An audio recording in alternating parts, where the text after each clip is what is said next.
First of all, Islam does not only allow the groom or the person who's interested in a girl as his life mate to look at her. No, also, Nabi Sallallahu Alaihi Wasallam ordered somebody who got engaged, said, have you seen her? He said, no. He said, no. انظر إليها فإنه أحرى أن يؤدم بينكما.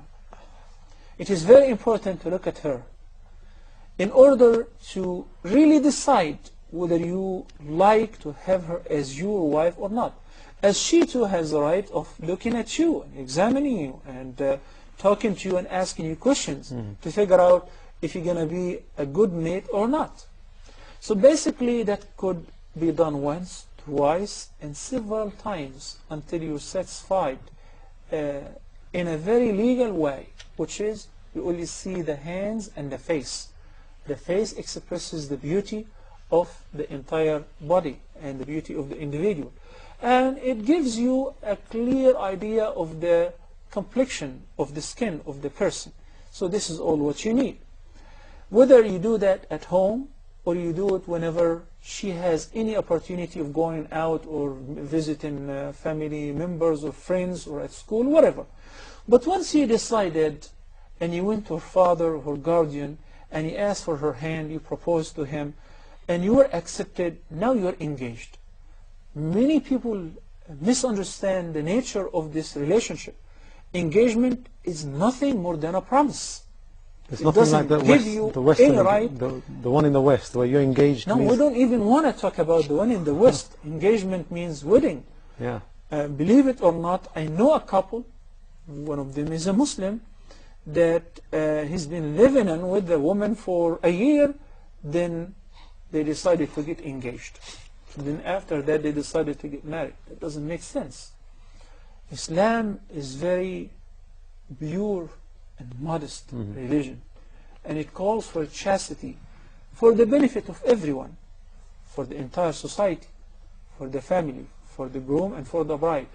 Imagine how comfortable you feel when you know that no one before you have touched her hand, and she's not been out, let alone being in bed with somebody, because she is a modest girl. She's a chaste girl.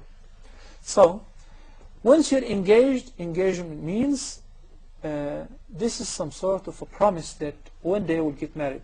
I always advise the viewers and those who ask me, and family members, friends and students, that the engagement period has no really limit or a set time, but it shouldn't be long. It should be very fast and quick, not to be boring, and not to give an opportunity to the couple to have a conversation which could swing them or swing with them into an area which is prohibited. So that's why, as long as you're engaged, it does not allow you to do anything that was not allowed before, such as going out with her or touching her hand, shaking hands with her or hugging her or kissing her, or seeing other than the face. Coming to seeing the face. If the girl is wearing niqab and she got engaged and the groom made up his mind and she made up her mind and they settled for that and there's a promise of getting married, then you should keep your niqab on, because he has already decided. Engagement is just mere promise of getting married. Okay, we're running out of time, but I just want to clarify one or two things quickly for the sister. So if she wants to have 1 or 2 meetings with this prospective spouse, 1, 2, and 3, and 5, as long as they're engaged in the presence of her male mahram. Okay, so never alone. Or never like a mother or a sister. It's got to be a male mahram there? Okay, it is best to have a male mahram. But if this stranger, he's still a stranger, comes at home and there is only a couple of ladies, who is he? He's just a fiancé. He's no one. Because she can say, I cancel this deal. I'm not interested anymore. In the case of engagement, she may void it or he may void it, and there is no commitment whatsoever on both parties. So we have to have a male mahram, somebody who's an adult. The purpose of having the male mahram is to prevent any sort of temptation.